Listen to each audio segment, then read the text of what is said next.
And we are live and we are off. It is the RotoWire Fantasy Basketball Podcast with me, Rick Kamla, and him, Steve Alexander. We are going to break down the blockbuster trades. We are going to tell you guys we want to draft, guys we want to stay away from it. We are going to have a lot of fun. Isn't that right, Steve Alexander? Let's do it. Let's do it right about now.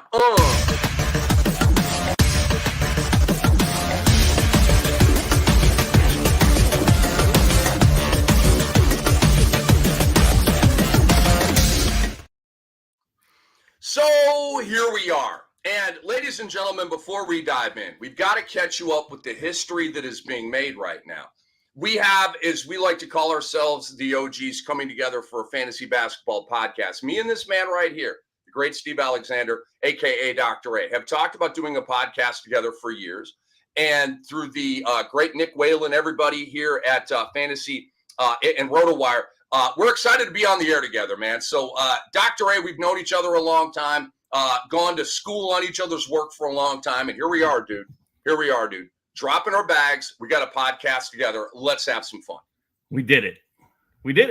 So, a little history, Rick. So, right around the time, I think, what years did you do the fantasy?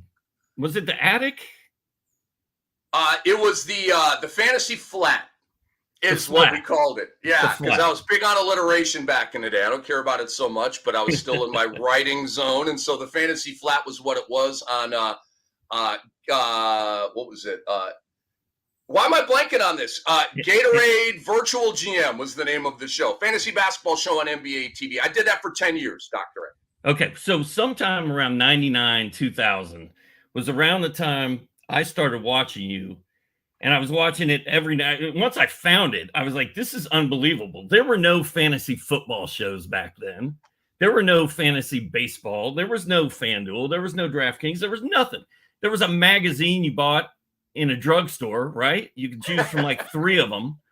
And then there was RotoWorld, which nobody really knew about because it was so small. It was a little indie website. And there was Rick Kamla doing NBA hoops at 1:00 in the morning live talking fantasy. And my head just exploded. I was like, if this dude can make a living and have a job talking about fantasy basketball, I can do it too. So I started bugging the people at RotoWorld. Matthew Pouliot let me start doing Tuesday night blurbs. They gave me a column. You were writing for a website as well at that time. What was that? Fanball.com. And then I moved over to NBA.com a little bit too. Yes. So then I started calling in once I became a writer at RotoWorld and thought I was cool. You know, Matthew Berry had been there with me and he was the talented Mr. Roto. I thought I needed a nickname. My buddy Keelan and I came up with this Dr. A instead of Dr. J stuff. So I start calling into Kamla's show as Dr. A, and we hit it off, I guess. And I became like a featured caller. I was the guy. Like if Dr. A calls in, you put him through. And I was on the show probably 2 or 3 times a week, I guess. And this just sort of kept going and going. And then Kamla invited me into League Freak, which was historic fantasy basketball league. We became buddies. I became buddies with his buddies, Eric Seitz being one of them, who's one of my favorite people.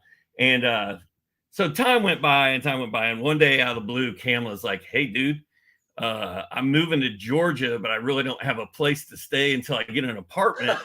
And I was like, bro, bring it to Dahlonega. Get up here. Let's go. So he moves into my house with my 4 small children and my wife. And it's like literally Animal House movie where Rick and I are drinking beers and playing Wii or doing something at 4:00 in the morning downstairs after we were both done working.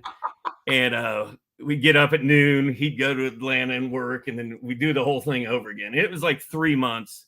And we both joined Twitter in my family room where we were watching the Masters, I believe, at the same time, which that was 2009. So that's the era that we're talking about. So we've been boys ever since. And here we are. We have a podcast. Thanks to RotoWire. Thanks to Nick Whalen for putting this together. It's pretty cool. The cool thing is I didn't realize that this was happening. Like he never mentioned it to me until that email came out. I'm like, wait, it's Kamla that I'm going to be doing this with. So pretty exciting stuff.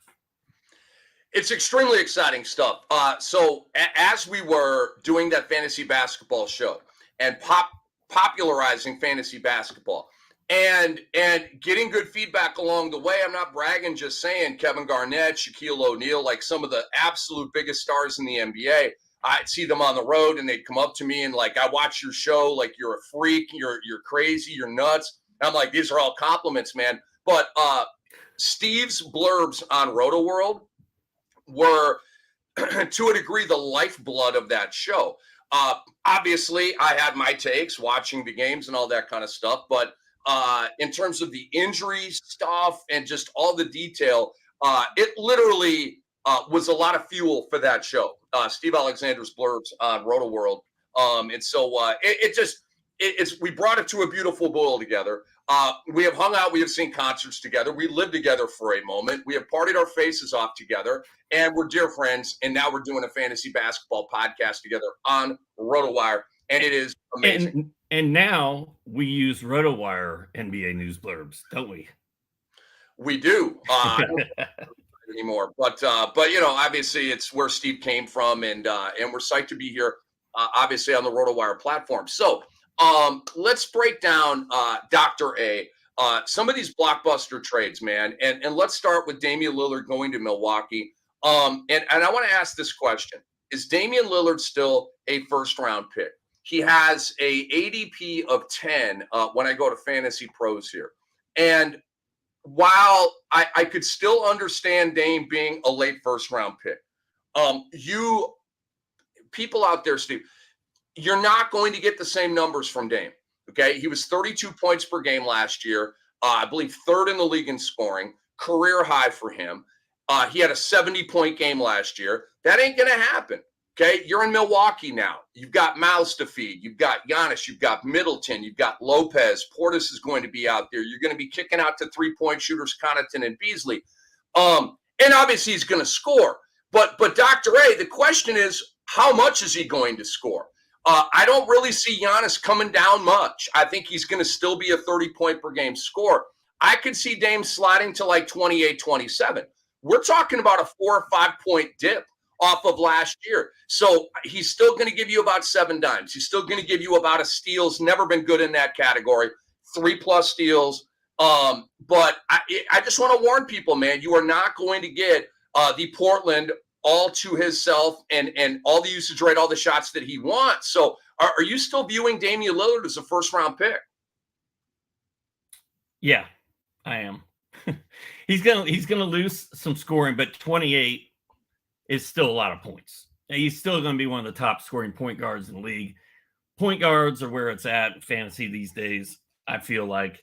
Who are you going to take instead? LaMelo. I might take LaMelo in front of Dame. Steph Curry in front of Dame. I would take Halliburton in front of Dame. Well, Ty and SGA and Luka, like those. I want a top 5 pick in fantasy this year because I want Ty, I want SGA, or I want Luka. If I don't get the top 5, then put me at the end of the draft. Let me get Lillard at 12. I'm good. Okay. Would you take Anthony Edwards or Booker over Dame? I would take Edwards over Dame. Edwards is there really? Edwards is there for me right after that group of guys I mentioned. I feel like Anthony Edwards. Everybody talks about Shai Gilgeous-Alexander, including me. People don't talk about Edwards a lot, and I feel like he is ready to take over the world in Minnesota. He's like, guess what? I'm a movie star now. I figured out how to play NBA basketball for the last 3 years, and now I'm going to blow up the whole scene. So I feel like Anthony Edwards is the next breakout fantasy star, if he's not already. But I feel like he's coming. Look, guys, I've got a theory that is foolproof. It's called the career year theory. In football this year, how's Jamal Williams doing? He's on IR. How's Josh Jacobs doing? He virtually sucks. How is Austin Eckler doing? He's barely played a game. Okay. Like these are all the career year guys last year, right? This applies to every sport. Dame just had a career high. Ant-Man is about to have a career high. Steve, I see Ant-Man shooting up to 27 or 28 points a game, with at least 5 and 5 in the rebounds and the assists. Might even get up to 2 steals per game. But we're talking about a 1.7, 1.8, 1.9 steal per game guy. Elite numbers in that category. His efficiency is pretty good, right? He's not one of these Iverson 40% shooters. He's going to give you 3 threes per game. And probably almost a block a game, because he really does take seriously the defensive end of the floor. So just know that, guys. Guys coming off of career years, to a degree, SGA falls into that category, okay? Now we're adding Chet Holmgren. We got Giddey. We got Williams. We got Dort. We got SGA, all right? We got mouths to feed here. Is SGA going to repeat as a 30-point scorer? He might, and I'm very high on SGA coming into this year. So with him, it's like a little bit, was it a career year, or is this just now who he is? But with Dame going to Milwaukee, the numbers are coming down, and the career year theory will be in effect. So, Steve, let me ask you here about Jrue Holiday. Okay, Jrue Holiday obviously traded from Milwaukee to Portland in the initial Dame trade, and then moved subsequently to the Boston Celtics. I want to start with this on Jrue Holiday here, who I have in the Cam Dynasty, and we're going to be talking a lot about the Cam Dynasty. The Cam Dynasty is my Dynasty Fantasy Basketball League, okay? Dr. Ray is in this league. He was real tanky last year, got a high draft pick, and he's going to try to move and groove this year. I made the playoffs last year and was feeling geeky, but guess what? I didn't have Cade Cunningham or LeBron James, and I quickly bowed out of the playoffs. Ken Kreitz, by the way, one of the executives here at RotoWire, won the first championship in the Cam Dynasty. We'll talk a lot about this league because we're both in it, and it's near and dear to our hearts. I have Jrue Holiday in this league, okay? He was fantastic for me last year. And obviously, I'm not going to make some kind of bold move with him. I'm going to take what I get from Jrue in the Dynasty League. But I'm a little worried that the numbers are going to be coming down here, Steve. So who is going to be the third option in Boston behind Tatum and behind Brown? Is it going to be Porzingis, or is it going to be Holiday, in your opinion? That's a great question. I think it depends on which Porzingis we see. Will we see the 7-foot banger that has to get down there and rebound and hit the glass, especially if he's starting and Al Horford's coming off the bench? They're going to need Porzingis underneath. If he's underneath, then I think he's going to be the third option. If he's the Dallas Kristaps Porzingis, who stands out there behind the 3-point line and waits for Luka to throw it to him the entire game, then we're not going to – it's going to be Jrue. So it depends on how they use him. I still think Jrue Holiday makes the Celtics the best team in the East. I think his defense is so overwhelming. It's so good. I think it's a little underrated. And I'm not talking about fantasy. I'm just talking as a real basketball player. His defense that he's going to bring to Boston is going to be a difference maker.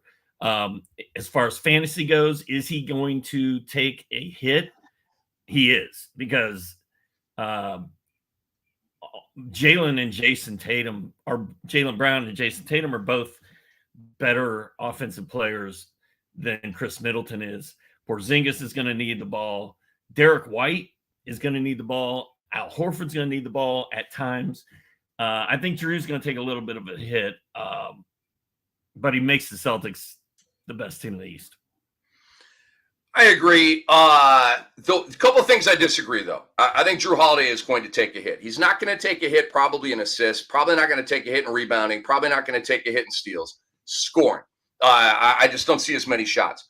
I don't agree that Boston is now the best team in the East. I don't agree with that. I think Milwaukee is still – look, I think Boston got closer to Milwaukee. And, Steve, I think Boston went ahead of Miami with the Jrue Holiday trade. I had Miami ahead of Boston, even without Dame down there in South Beach, because I really appreciate and just trust what they have down there in Miami. And Miami has beaten Boston 2 of the last 3 times that they have met in the playoffs here recently. They kind of sort of have Boston's number. Well, now with Jrue Holiday, I have bumped Boston ahead of Miami, but Boston's just under Milwaukee for me because Milwaukee's a lot deeper. Boston's bench is a problem, man. We've got Luke Cornett behind center. We've got O'Shea Brissett behind power forward. We've got Sam Hauser behind small forward. We've got Peyton Pritchard behind point guard. What? That's your bench? And you think you're going to win a championship with that? Huge hang up for me with Boston, Dr. A. Question.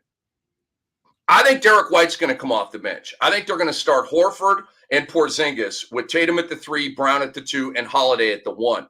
You made it sound like you could see Derek White still in that starting lineup and Horford off the bench. So go a little deeper into that because that kind of unpacks here a little bit with Holiday. Because if Holiday has to share the backcourt with Derek White, then I think the numbers are coming down even more. But if White's coming off the bench like Brogdon did last year, then I think it would help Holiday hold his value a little bit. My gut tells me that Horford's going to start and White's going to come off the bench. ESPN's depth charts, which I work for ESPN right now, we've got Derek White starting and Horford coming off the bench.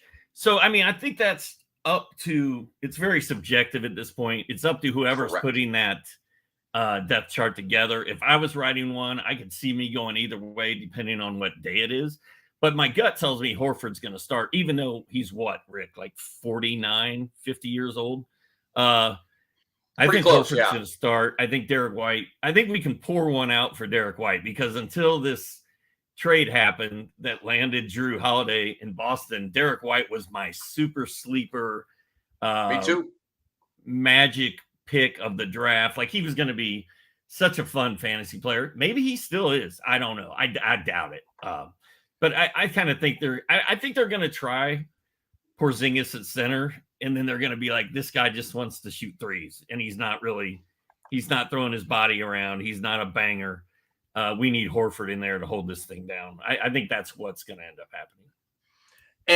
And again, guys, in reality, pardon me, and if you're stacking, you want to look into futures and all that kind of stuff, I think that conversation we just had about Boston, Milwaukee, would be helpful to you, and you can make your own, evaluations with your intel, with the intel you just heard from us. But I'm telling you, Boston's bench is a problem, man. It is a problem. Brad Stevens has consolidated with the smart trade to get Porzingis, and also with the Holiday trade.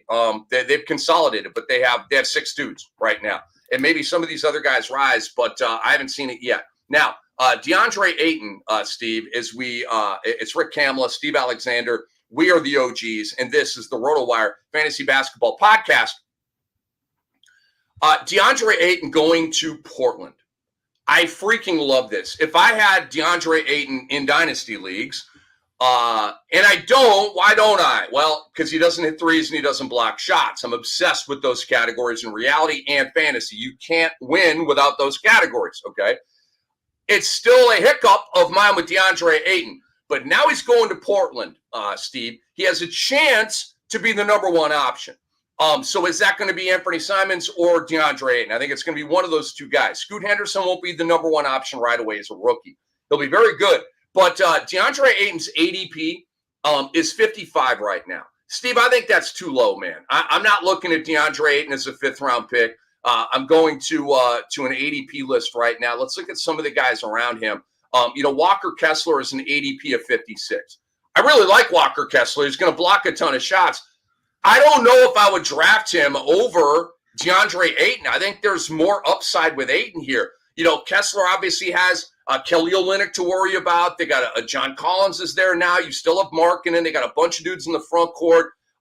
Jared Allen's in that category here. No, I'd rather have Ayton. I see Miles Turner down here at an ADP of 57. I love me some Miles Turner. He should probably be above all of these guys. Rudy Gobert also is right here in this neighborhood. Come on, man. I'm taking DeAndre Ayton over Rudy Gobert, and I'm not even thinking about that. Do you think DeAndre Ayton's ADP of 55, Steve, is appropriate, or do you think it's a little bit too low? And where are you at with Ayton now that he's a Blazer? Well, I think that is probably appropriate. I think that's probably where DeAndre Ayton belongs. I feel like every year we keep thinking that DeAndre Ayton is going to blow up and go off, and then it just never really seems to happen. And I don't know that this year is going to be any different. I just built my points rankings list last night, and I'm having trouble coming up with that. But let's look at where RotoWire has Ayton, because in a points league, I feel like you throw out the free throw percentage, you throw out the turnovers, and suddenly Ayton's kind of a guy. Like, I was surprised at how high we were all ranking him. And why can't I find this?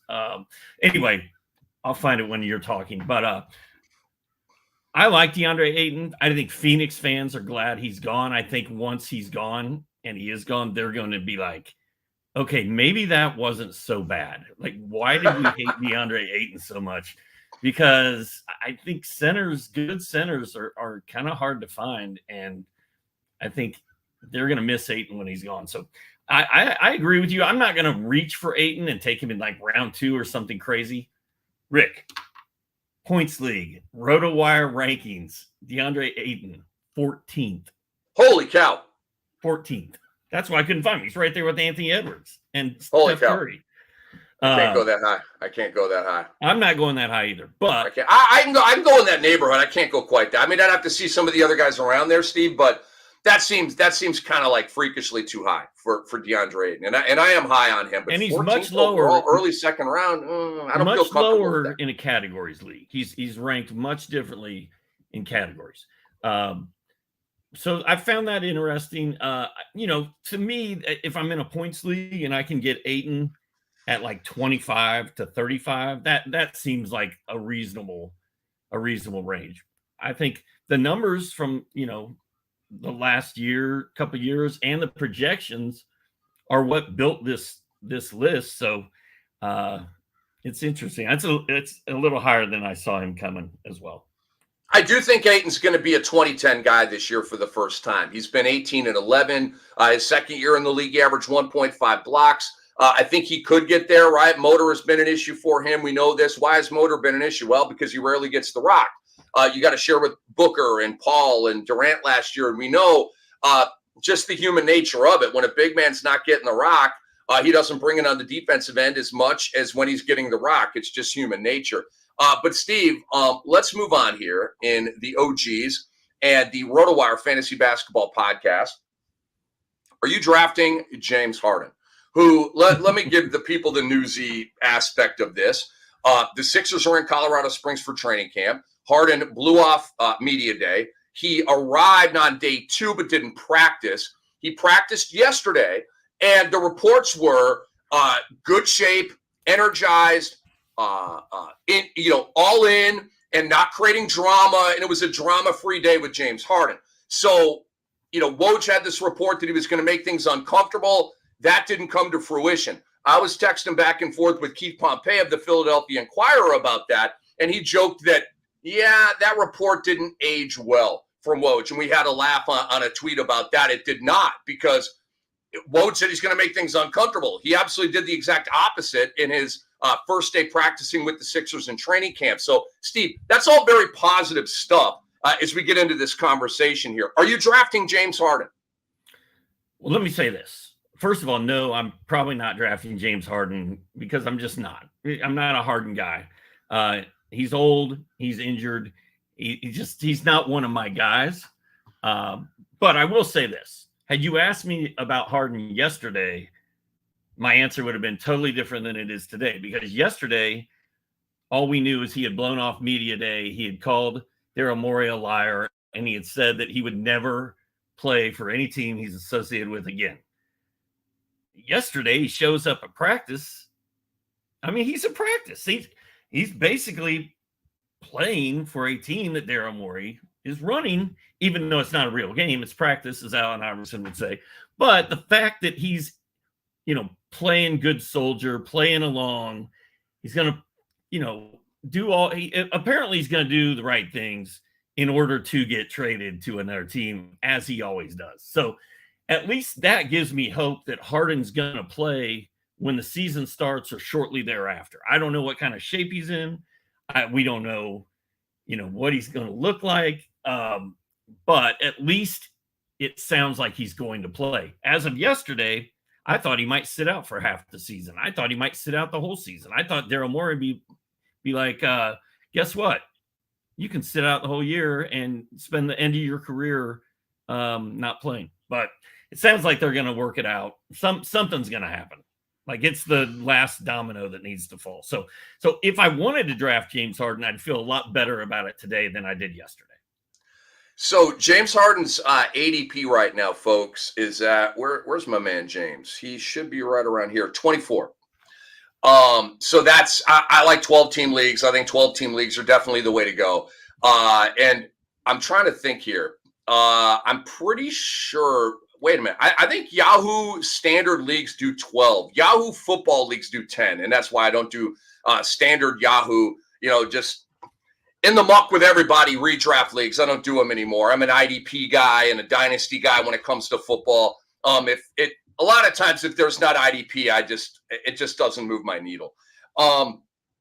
So 12's the number here. So based on that, James Harden's a late second round pick here. I'm just not a James Harden guy, like Dr. Ray is saying. I'm just not a James Harden guy. His numbers were fantastic last year. 21, 6, and 10, led the league in assists. He had steals. He had threes. The efficiency was pretty good. Missed a big chunk, right, which brought his games played down, but he's still a terrific fantasy player. There's just a lot of stuff. Welcome to the headache. He could ask out at any time. He could leave the team at any time. He could, spaz out at any time and just, I don't know. It's too much for me. And we're talking, think about this. De'Aaron Fox is an ADP of 25. Who are you taking, De'Aaron Fox or James Harden? I don't care if it's redraft dynasty, some new league that they've crafted on Mars. I know a lot of you love these best ball leagues. I can't stand it. I don't play best ball. I don't understand the craze. Steve, do you play best ball fantasy football? It's like a whole thing now. People are in like 30 of these leagues. There's no machinations to it. You draft a team and it stays put all year and the computer calculates your lineups. It just sounds, no, I'm so out on best ball. I'm so rebellious against that. Are you a best ball guy? Random ass take here in a basketball show? Well, no, I'm not right now, but Sportstopia, and RotoWire and ESPN, like there's best ball leagues, like you said, everywhere. It's kind of popular. People are getting it's a whole thing right now. It's very popular. They want me to write about it eventually, so I need to learn about it. But I've never played best ball. I get it. You draft a team, you got to line up the computer. The computer sets your lineup for you after the fact, pretty much, right? Like that's the whole thing. That's right. So yeah, I get it. If you, it's not like you and I are old, right? like we are old school.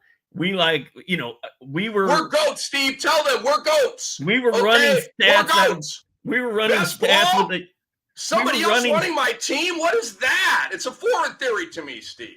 We were running stats with a yardstick and a highlighter. We used to score our leagues with a pen and a piece of paper or and a notebook. USA Today. That's the way it should be. We should go backwards. Hey, Rick. Anyway. Rick. Random Underdog Fantasy is the #1 platform for best ball leagues, including fantasy basketball. This is an ad. Good for them. This is an ad. Good for them. Good for people that like best ball. Underdogs featured best ball tournament for the upcoming NBA season has $500,000 in total prizes. If you haven't tried Underdog yet, new Underdog users receive a first-time deposit bonus up to $100 and a free 6-month subscription to RotoWire with the promo code RWNFL. That's promo code RWNFL. Now, the copy that I have has dashes in between all those letters. I don't know if you have to put those in there or not, but RWNFL is the code. Claim your free RotoWire subscription and deposit bonus when you sign up at UnderdogFantasy.com. There. Go ahead. Boom. Boom, baby. Okay, so we're not taking James Harden. But he's more draftable now than he was. And by the way, I have James Harden in the Cam Dynasty. And I'm holding on for dear life, man. Holding on for dear life. In a Dynasty League, I got James Harden. I don't know if James Harden's going to be in the league next year, so I may be in the trade James Harden business this year. But he is on my squad. His numbers are fantastic when he plays. You wanted to talk about Jimmy Butler and his emo phase hair. Oh, I just suggested we could talk about it. I didn't say I needed to. No, it was just cool. It made if you Why you gotta push back on the setup, bro? Why you gotta push back on the setup? I'm not pushing back. If you have not seen Jimmy Butler's Media Day interview, it made Media Day fun. He walks in, he's got this long hair, this whole Rodman vibe going. He's got all these piercings in his face. He's got some nail polish on it. They're like, "What's up, Jimmy? What are you doing?" He's like, "I'm emo now, bro." And I thought that was funny. He's throwing emo around. Dashboard Confessional is an emo band that, back in 2009 when we were roommates, my son may have been listening to some of that. But anyway, he's like, "I'm in touch with my emotional side. Here I am." And it was kind of refreshing. I thought it was pretty funny. And Media Day can be so dry, and so many guys are given the standard, BS answer about, "Oh, I've never felt better. I've never been healthier. I gained 8 pounds of muscle and lost, I'm down to 3% body fat." And Jimmy just came out and was like, "I'm emo now. So whatever." And speaking of Media Day, did you have anything you want to say about Jimmy Buckets? I mean, I love the whole. I'm a big fan of his personality, but I'm not a big fan of him in fantasy, and here's why: he does not hit threes, and he misses a bunch of games. Yep. So Jimmy Butler is just not one of my guys. Like it's one of the premises of our show here. Some of our guys we're drafting, some of the guys we're not drafting. Jimmy's going to go very high. A lot of people are going to take him in the second round, maybe the third round. What's his AD? I am not drafting Jimmy Butler anywhere. I just don't, and he misses too many games, man. He's playoff Jimmy. Like, I want Jimmy in the real playoffs. I don't want Jimmy at the end of the season on my regular fantasy basketball team when he's not playing it hardly at all. I am sorry. I had a random car commercial in my ears right there, and I don't know where that came from. But it's gone now, and so that's good. But Jimmy Butler's ADP, where is 20? No way, 20. Oh my God, right behind Donovan Mitchell, just ahead of Victor Wembanyama. I would rather have Jimmy than Victor. Pascal Siakam is next. I'd much rather have Siakam. De'Aaron Fox, Bam, Cat, Mikal Bridges, Brunson. Brunson's the homie, man. I'll trade you James Harden for Jalen Brunson in the Cam Dynasty. Do we have a deal? No. What if I threw in a 2024 first-round pick? Bro, I don't even know who's on my Cam Dynasty team. What are you talking about? It's your squad in my league. How do you not know who's on your team? I couldn't even go find that team. Because you're too busy with all these best balls? Is that why? Hey. Yeah, that's great. No, because I was basically became a professional golfer over the summer because I had nothing going on. Now I've got more going on than I can handle. I'm so busy. Basketball's back. It's awesome. So I went from being an old retired guy that did nothing but hang out the golf course and play cards and drink beers all day, and to now all I do is write about basketball. And I'm like, I haven't even had time to go in and see what's up with my Cam Dynasty League. That's really, really disappointing to hear, but hilarious at the same time. All right, let's move on. Let's help the people here, man. Are you drafting Anthony Davis this year, Dr. A? You asked me that question, and let's bring it to the air here. Well, I'm going to timestamp Anthony Davis at 33:33 so that we can timestamp this podcast. My man, Anthony Davis. I like to call him street clothes. Or sometimes. So does Barkley. Sometimes I call him D2D, as in day to day. Sometimes I call him locker room. Like, dude, do you know that when I was at my old website, we used to track the number of times we wrote in a news blurb that Anthony Davis went to the locker room? Like, it was something like had written it like 227 times or something ridiculous. So I don't trust Anthony Davis to stay healthy. Last year they came in and told us that he was going to play in all 82 games, right? Like anyone believed that was going to happen. Not close, nowhere close. Also got a guy named Christian Wood hanging out with the Lakers now, which I like Christian Wood. I think Christian Wood should be playing. So I'm not touching Anthony Davis, especially when he's going in the first round. I'm not doing it. We have a debate on our hands, folks. We have a debate on our hands. I am drafting Anthony Davis this year. Anthony Davis is a league winner if he stays healthy. He is a league winner. Last year in 30 deep, a league, it's a bunch of experts. It's 30-team league. Steve and I have been in this league for a decade, 15 years, whatever it is. That was my idea. You started? Are you serious? Mm-hmm. I did not know that. I don't know that I actually physically went out and started it, but I feel like it was me and Aaron Bruschi and maybe somebody else who were really like, let's do a 30-man league. Now, somebody may come back and say, Doc, you remember that incorrectly because you're old and your memory's gone and you have Alzheimer's. But I feel like I may have started that league. Anyway, go ahead. Take credit, bro. I mean, shoot. I invented fantasy basketball. Take some credit around here. I started a league. I did. People trip when I say that. I started a league in 1989 at Sigma Nu Fraternity. There was no documented league prior to that. Your boy Cam invented fantasy basketball. This whole thing that we talk about, okay? And Dr. A has definitely taken it in a very vibrant direction. So you started 30 deep. So Steve has won this league. I haven't. It's the holy grail, okay, for me. Like it's the league that I haven't won that I'm bloodthirsty to win. And I've been so close so many times. Your team is good every single year. Like you're always in the playoffs. You're always making a run at. My team has not been very good lately because I drafted guys like Anthony Davis and Zion Williamson. And the year I won, dude, I'll never forget this. I was in Florida for spring break, and you and I were battling, and I'm trying to win that league.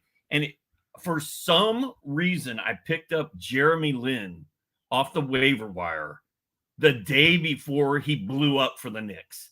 And I rode Lin's sanity to a 30 deep title. Like that's how messed up 30 deep is, that picking up Jeremy Lin the day before he woke up won me that league. He single-handedly carried me all the way to that title.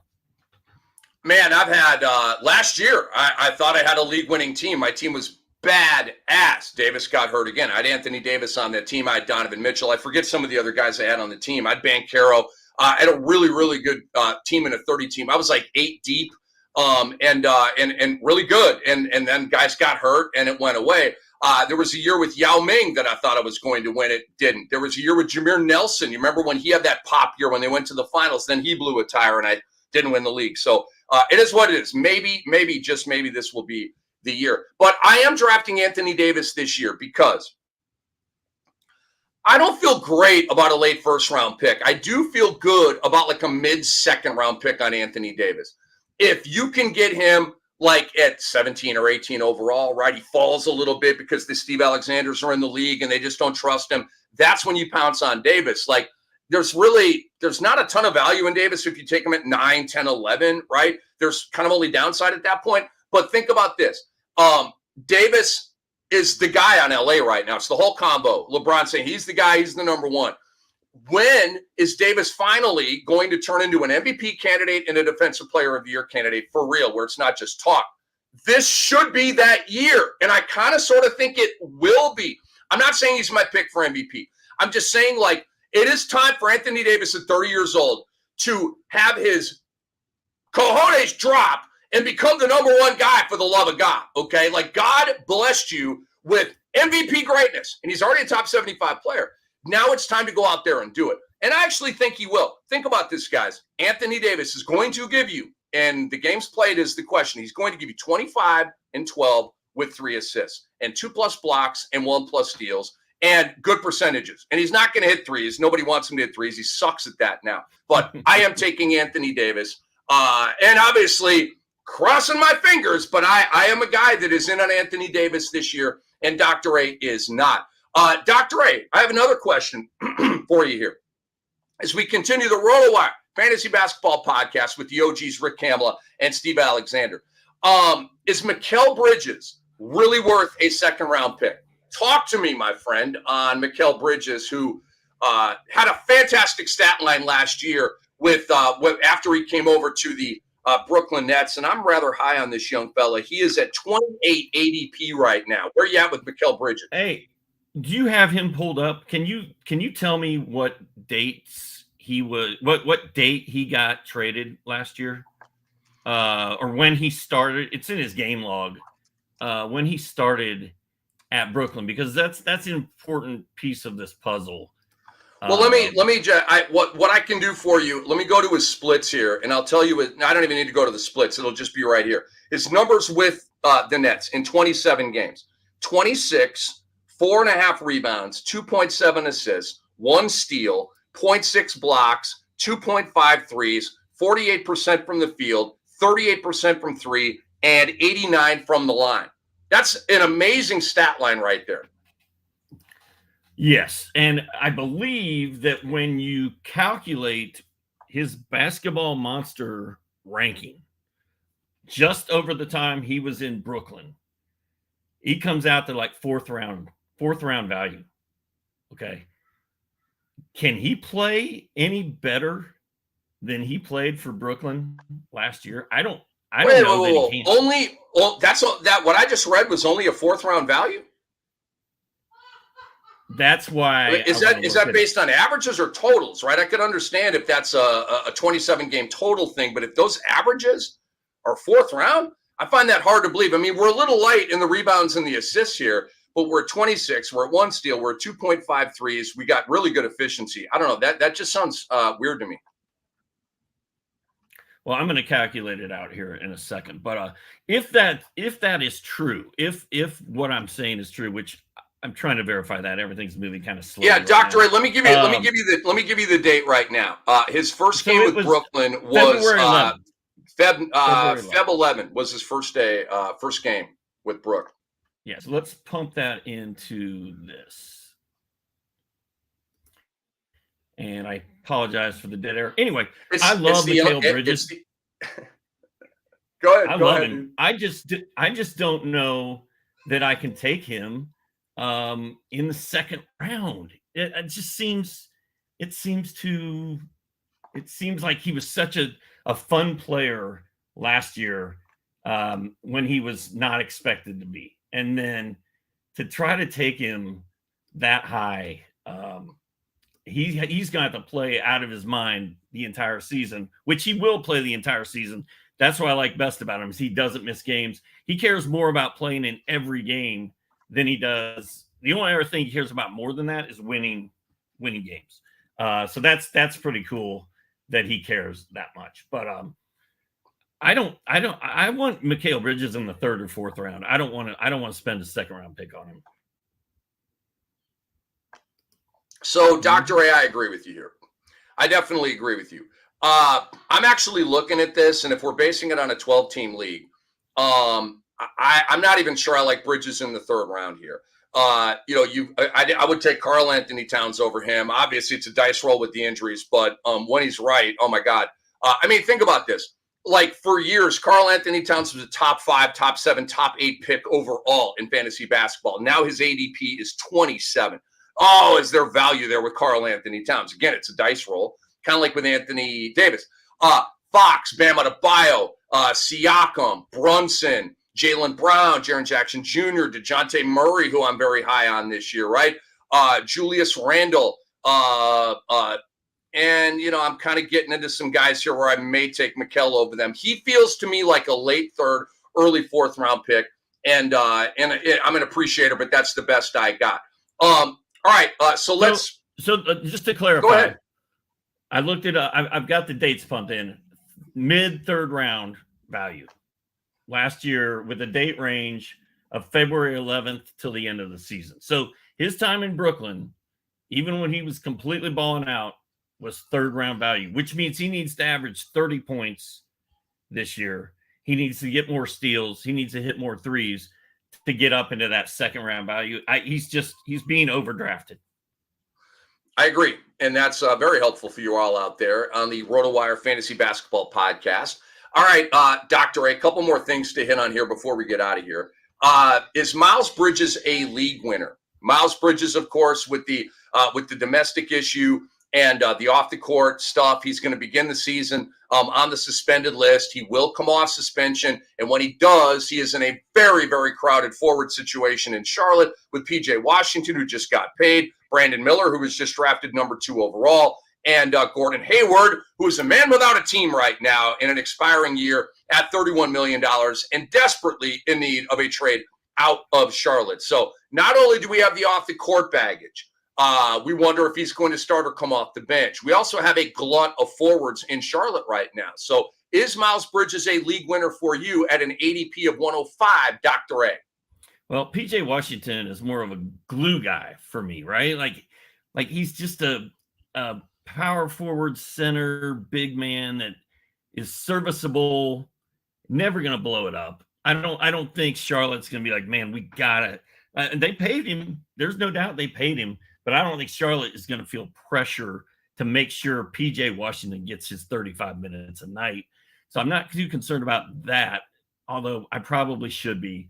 Brandon Miller, disappointing at Summer League, I would say. You agree with that? Not the guy I think we thought we were going to see. He's got time to get it. Got time to get it turned around, of course. Like it's too early.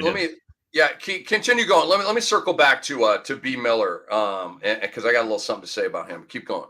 But the whole thing about Bridges, dude, is when he played 2 years ago, before all that weird stuff happened, he was a baller, and LaMelo Ball loved him. LaMelo Ball loved throwing alley-oops to him. Bridges loved playing with LaMelo Ball. LaMelo Ball is healthy. They're back together. Bridges has been sitting out for a year. He probably thought for a minute maybe his career was over. He's not going to take this opportunity lightly. And last time we saw him, he was 3rd round fantasy value. I mean, I think he is a guy that if you get him in round 10, it's like you're getting a 4th rounder for free. I think he's a game changer. I do not. I am not on. I'm not as geeky here on Miles Bridges. Brandon Miller. Let's go back to the NCAA tournament. He was not good in the NCAA tournament, folks. He was not. And Brandon Miller obviously was entangled in an off the field thing that was very ugly and nefarious. I'm just not feeling Brandon Miller. There are just guys that you get a vibe on or you don't. Totally feeling Scoot Henderson. I think he's going to be fabulous. And obviously Victor is Victor. Well, in between there is Brandon Miller. I don't know. I'm just not feeling it. Like I get motor thing, like the comparisons to Paul George don't really crank me up either because I'm not a huge Paul George guy. But I'm just not feeling Brandon Miller. Obviously, you've got a number 2 pick invested in this guy. You got to play him, but do you start him or bring him off the bench? I don't know. Somebody's going to get squeezed. I think it might be Gordon Hayward sitting on the bench with the 1,000-yard stare. PJ Washington's played 4 years in Charlotte. He's averaged basically 30 minutes every year, okay, with a bunch of different machinations of rosters. They just paid PJ Washington. I believe, and they can move PJ to the 5 a little bit if they need to. I believe PJ is still going to be firm at 30 minutes a game. I believe that. Brandon Miller, to me, I don't know. We got an old school coach here, Steve, and Steve Clifford. Okay, old school coaches typically don't just give it to rookies. They make them earn it. Now, in the 10 games that Bridges is going to miss, Washington, Miller, and Hayward are going to eat. When Bridges comes off suspension, that first game, oh boy, is that going to tell a huge story for us. Who starts, who comes off the bench, minutes, do we ride hot hands, all that kind of stuff. The other thing about Miles Bridges that is why I'm a stay away in fantasy is the contract thing. You remember restricted free agent, negotiated with Charlotte. They didn't want to pay him what he wanted. He went ahead and grabbed the qualifying offer to make himself an unrestricted free agent next summer. He's already looking at what's next, all right? So I wonder if Charlotte is really feeling that geeky about playing him, knowing that they're playing him to audition for another team next year. It's a very muddled, confusing situation. It's like a backfield, like the Kansas City Chiefs backfield in fantasy football, right? You got Edwards-Helaire, you got McKinnon, and you've got Pacheco, right? And Pacheco's the dude, but you got those 2 other guys, and it's just kind of a mess in general. And then lastly here, Dr. A, before we get out of here, Is Luka Doncic a shutdown candidate?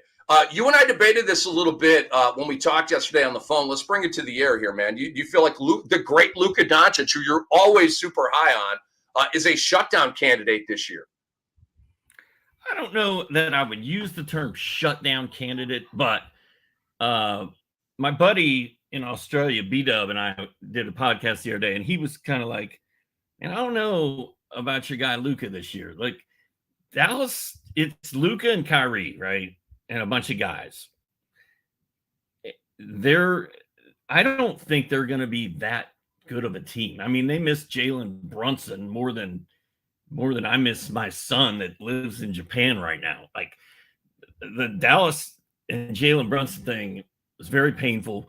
The Kyrie Luka connection is weird. It's like there's a short circuit in there somewhere. They don't have a big man that's great. Their wings, Dallas is just kind of a mess. And then you add in Luka's ankles, and he's always kind of on the ground holding an ankle. I'm just concerned if Dallas is not in the hunt. We saw them sort of tank last year. They didn't want the Knicks to get that top 10 protected pick. I believe they've got another one of those this year. So P-Dub kind of talked me into being a little down on my guy. I mean, this is my guy right here. This is Luka. Like, I never say negative things about Luka, and I'm not sure I'm really saying negative things about him right now, but I'm to the point where I think I would take SGA in front of Luka. Initially, I was like, the only guy I'll take in front of Luka is Jokic. But now I think SGA also falls into that category, and Tyrese is not too far behind. So I have a different take on this, guys. I'm not like super high on Dallas, but I think Dallas has enough to win 45 games and be a play-in tournament team. Maybe, just maybe get to number 6, although that's maybe a little bit too high. But 7 to 10 range, play-in tournament, we're still, in this thing. They draft Derek Lively, who they love. They're going to start him in 8 minutes. Dallas and Minnesota will tip off in Abu Dhabi, and we will see if Lively actually is in that starting lineup. Grant Williams, who I love, brought over. He will start. He'll be a defensive dog, a PJ Tucker type of guy. That's going to help them win. Tim Hardaway Jr., right? He's streaky as heck, but he'll average 13 to 15. Irving and Doncic, I have questions about how it's going to look, how they're going to figure it out. Is it going to work? I'm not taking any of that to the bank, but they're two tremendous players. They're saying the right stuff. Let's give them a year. Heck, let's give them, a couple of months here to see if they can figure it out. You brought over Rashawn Holmes, who will help with depth. You have Maxi Kleba, a good player off the bench. Josh Green is an ascending 3-and-D guy. Seth Curry, who I love, is a knockdown three-point shooter. These are all their bench guys, okay? Jaden Hardy, I don't know if you're a Jaden Hardy guy. I'm a Jaden Hardy guy. This guy is a stud. He is ready to go as a backup point guard on this team. Derek Jones Jr., Markieff Morris, Dwight Powell. We got a pretty deep team going on here with Dallas, and so they got insulation from a front court injury. And I don't love Dallas. I want to make that clear. But I think they have enough to not enter the tank zone because I'm worried about a Lauri Markkanen. I'm worried about a Victor Wembanyama. I'm worried about a Scoot Henderson and a DeAndre Ayton. I'm worried about a Cade Cunningham and a Jaden Ivey. I'm worried about Orlando doesn't shut their guys down. I'm trying to think of some other teams here. But I made my point. Like there are some dudes that I'm not like last year, Dr. A. I was off of Utah players going into drafts, off of them. And Lowry obviously had the big year that he had and all this. And guess what? They shut him down and he wasn't able to help you win championships, okay? Just like a lot of us thought with a shutdown on Utah. That's why these conversations are so critical right now. We'll continue to have them here on the RotoWire Fantasy Basketball Podcast as the preseason rolls on. There are guys you're going to have to avoid for fear of the three-quarter shutdown. San Antonio Spurs, Devin Vassell, Keldon Johnson, Victor Wembanyama, all of those guys are smack dab in there because I think Pop is going to pull the plug about three-quarters of the way through. But I don't view the Dallas Mavericks as one of those teams, Dr. A. I just don't. I think if you want to take, a Luka Doncic at number 2, take Luka Doncic at number 2. Okay. Well, it's interesting that you are you are more of a Luka guy right now than I am, which is weird. I didn't know Very that ironic. there was such a thing out there. Hey, I will say this, back to the Mikal Bridges thing real quick. The tool that I was trying to use to break down that specific time frame that he was in Brooklyn is not working. So I don't know what his ranking was during that time. We'll try to find out and get it back to you next week, because we're going to do this, Rick, every single Thursday from now until they tell us we can't do it anymore. So that's correct. At 11 a.m. Eastern time, right here on the RotoWire Fantasy Basketball Podcast. Steve, we out, man. Anything you need to say to the people, anything you want to promote, anything you want to tell them about? The floor is yours right now. Or you can just say goodbye. That's fine too. RotoWire has been awesome to me. This is super fun. I feel like they're being awesome to you too. Like, letting us do this is cool. So thanks to RotoWire. Sportstopia is the website that me and my boys from NBC, when we were unfortunately moved on from that situation, we started a new site. It's called sportstopia.io. Check that out. And then, of course, I'm doing work at ESPN, fantasy basketball. Dude, it's cool. You know how you get those alerts on your phone that say Steve Alexander just wrote a column about his sleepers and busts? Well, that thing popped up on my phone, and I saw it, and I was like, oh, that's pretty cool. And my phone kind of blew up. Like, all these people I haven't heard from in 2 years, like, dude, is this you on ESPN? Like, what in the world? And then Soren went to school the next day, and his math teacher, it's like, dude, I got an alert on my phone last night that some guy named Alexander was writing about sleepers and busts. That's not your dad, is it? And Soren was like, yeah, that was my dad. He's like, man, that's really cool. So that's like, that's awesome. That's dream come true kind of stuff. So anyway, I'm just happy to be working and back in the game. Basketball's coming in like what, 14 days, 12 days, somewhere like in there. Like 19 days. I think the 24th is opening night. 19 days. So let's go. I'm going to go play with my Cam Dynasty roster right now and find out what I've got. See if I can work out a little deal somewhere. But thanks for watching. I want to get Jalen Brunson off your roster, and we'll see if I can work that out. I know it's going to be tough. But look, I want to send a huge shout out to Ken Kreitz, executive here. He's in the Cam Dynasty, league winner last year. I reached out to him about getting a gig here at RotoWire, right? And so he put me in contact with DJ Trainer, and then obviously, and shout out to DJ, and then obviously Nick Whalen, and Alan and the whole group, man. Everybody's been absolutely fantastic here at RotoWire. I am blessed to be a part of this platform right now, and really, really stoked to be gigging here with my guy, my main man, my homie, Steve Alexander, a.k.a. Dr. A. So, folks, again, this is the deal. Every Thursday, 11 a.m. Eastern time, we are going to be here chopping it up and giving you the absolute best advice in fantasy basketball. So, for Dr. A, I'm Rick Kamla, and we will see you next week on the RotoWire Fantasy Basketball Podcast. Peace.